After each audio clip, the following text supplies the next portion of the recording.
Hey everybody, this is Petey from Spin Rack. We also have, Calvin Ellis, ready to rock. so we got you a trailer, The Last Dance for Venom. The Last Dance. Just like Michael Jordan. Any thoughts before I hit play? Nah, let's just do it. Let's just do it. Okay. Here you go. What do you say? You gotta be kidding me. See, this is what happens when the first movie does better than anybody expected, and we're just gonna survive off the inertia. Well, I can't say I disagree. I did have fun with the first one. I was only okay with the second, but it hinted that they were going to have some connection to Spider-Man. But at the same time, Disney's paying them a lot of money to keep Spider-Man out of this. So they're doing a last dance, like all other things that don't really need to end when we haven't seen them interact with Spider-Man. So obviously they'll leave themselves an opening if they want to, They're whatever the next never film. gonna let them. Hmm? They're never gonna let them interact with Spider-Man. Marvel's long game is still to get that character back. They're never gonna let that happen. I gotta look again to see what the arrangement is between Sony and Marvel because they can't own the rights in perpetuity. They just can't. You know, nobody would sign an agreement like that. So at some point, Marvel has to be able to have the option to have the film rights to Spider-Man back again because it just doesn't make any sense. But um, I mean, I'm looking at this. See, if the first movie, a lot of people like that was your first movie, and you'll get a lot of room, a lot of grace with it, that first movie. Second movie, Carnage really, and I thought you had a good casting in Woody Harrelson. I've seen him in Natural Born Killers. I thought he could really pull off like a really just evil character, and they decided to go. Decided to go like what like the skewed the skewed romance thing with the killers, if you will. It didn't quite hit. Actually, didn't hit at all. But people still came out for it. So now we get the third movie, and I think a lot of people. Well, I think some people might be going to see. Okay, if this is the last one with Sony, now we get to see Venom come to the proper Marvel universe. Dude, they're not letting that happen. They still want this character. They want to make more movies. This is all Sony has in terms of their film franchise. It's just manipulating what they can do off the Spider-Man universe, and I'm not sure how long they're going to be able to do that. So yeah, just look at it and like, this looks like this. It looks more like it should be like on Netflix, like 12 episodes, as opposed to a film. Hmm. I'm sorry, not 12, eight episodes max. Well, I hear you. The thing is, um, with Marvel, I can't think.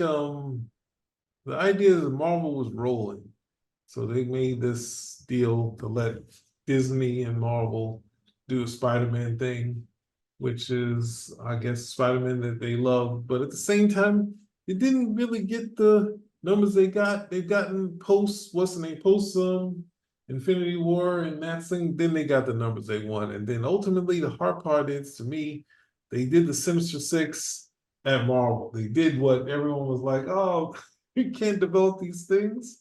So, but ultimately, I don't know. The second movie obviously was definitely lackluster. Um, this one, there, I guess it's almost has like the same way you saw, what's that movie? What's that movie called? Quiet, it was a Quiet Place type of Yeah, deal with the aliens landing on the earth and doing stuff, or I guess Quiet Place is kind of doing what happened in War of the Worlds type of thing. So, it's like stuff we've seen, but at the same time, if we can up the humor and just go nutty with it, like have at it. But ending it, I'm not, that's my point. Is like the ending it part, I'm not necessarily with. I wasn't with ending. Like the Guardians of the Galaxy was the most successful movie, from the superhero stuff, and that's yeah that, and then Spider-Man after that. So it's like, why end it on this one? I get it because you don't got the direct, you don't want to work with the director anymore, because you could have re-upped his thing, but obviously you don't want him to take over the Marvel universe, and they let him take over the DC universe. So, but yeah, I think doing the last thing, this trilogy, when you don't need a trilogy, like like Don't want to give them any more money.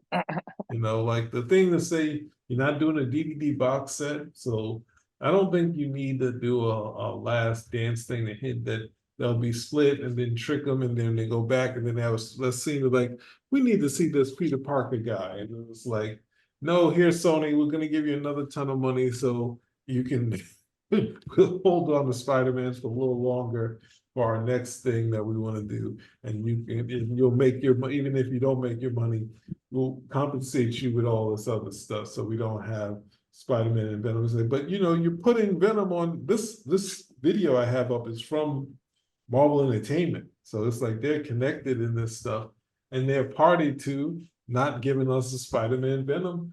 What more, how much money can you make with that sort of thing? And then, hint that, well, I mean, I don't know, you can't do the storyline they did, but, just having fun with these characters and then the split of Eddie, I don't know, you don't have the connection with Spider-Man and the symbiote, but you do if they do what they say, doing another Tobey Maguire movie.